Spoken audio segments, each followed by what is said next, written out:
एक बार भगवान शंकर और माता पार्वती पृथ्वी पर भ्रमण के लिए निकले। चलते चलते वे एक गांव में पहुंचे। वहां उन्होंने एक तालाब देखा जिसमें कई बच्चे हंसते खेलते तैरते हुए आनंद ले रहे थे। लेकिन उन्हीं बच्चों के बीच एक बच्चा उदास मुद्रा में किनारे बैठा हुआ था। माता पार्वती का कोमल हृदय यह दृश्य देखकर द्रवित हो उठा। उन्होंने भगवान शंकर से पूछा, स्वामी, ये बच्चा इतना उदास क्यों है जबकि बाकी सब आनंद में तैर रहे हैं? शंकर भगवान ने मुस्कुराते हुए कहा, पार्वती, ध्यान से देखो, इस बच्चे के दोनों हाथ नहीं है, इसीलिए यह तैर नहीं पा रहा और दुखी है। माता पार्वती ने गंभीरता से कहा, तो फिर आप अपनी शक्ति से इसे हाथ दे दीजिए ना, ताकि यह भी अन्य बच्चों की तरह खेल सके, आनंद पा सके। भगवान शंकर बोले, देवी, हम ईश्वर होकर भी विधि के विधान में हस्तक्षेप नहीं कर सकते। हर आत्मा को अपने कर्मों के अनुसार ही फल मिलता है। यह बच्चा पूर्व जन्म के कर्मों के कारण आज इस अवस्था में है। माता पार्वती ने करुणा भाव से बार बार प्रार्थना की, हे नाथ, आप करुणा के सागर हैं, कृपा करके इस बालक को नया जीवन दें।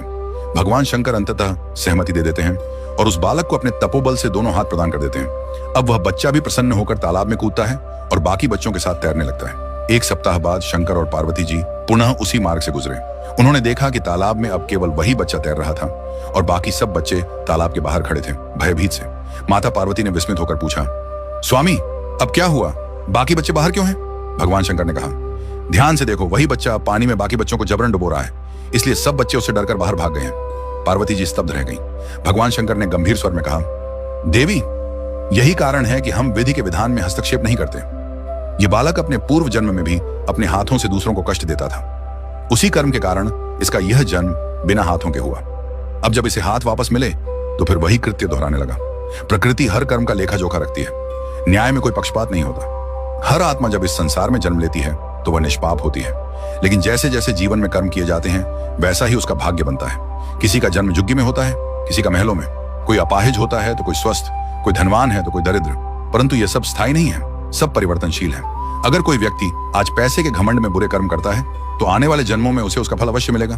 कर्म का बही खाता अचूक होता है, न उसमें गलती होती है न पक्षपात। भगवान ने आगे कहा, राजा दशरथ के घर स्वयं भगवान राम ने जन्म लिया था, लेकिन अपने पूर्व जन्म के कर्मों के कारण उन्हें पुत्र वियोग में प्राण त्यागने पड़े। श्रवण कुमार के अंधे माता पिता ने राजा दशरथ को श्राप दिया था, जिस प्रकार हम अपने पुत्र श्रवण की मृत्यु से दुखी होकर अपने प्राण त्याग रहे हैं, उसी प्रकार एक दिन तुम भी अपने पुत्रों के वियोग में तड़प कर प्राण त्यागोगे।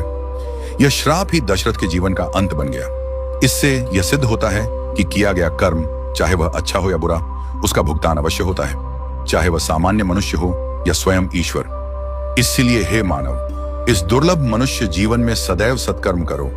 ऐसे कार्य मत करो कि तुम्हें या तुम्हारे कारण किसी और को पीड़ा पहुंचे। अपने कर्म ऐसे बनाओ कि इस संसार से जाने के बाद भी लोग तुम्हें सम्मान और प्रेम से याद करें। सिर्फ अमीर बनना ही उद्देश्य नहीं, बल्कि चरित्रवान और करुणावान बनना ही सच्ची सफलता है।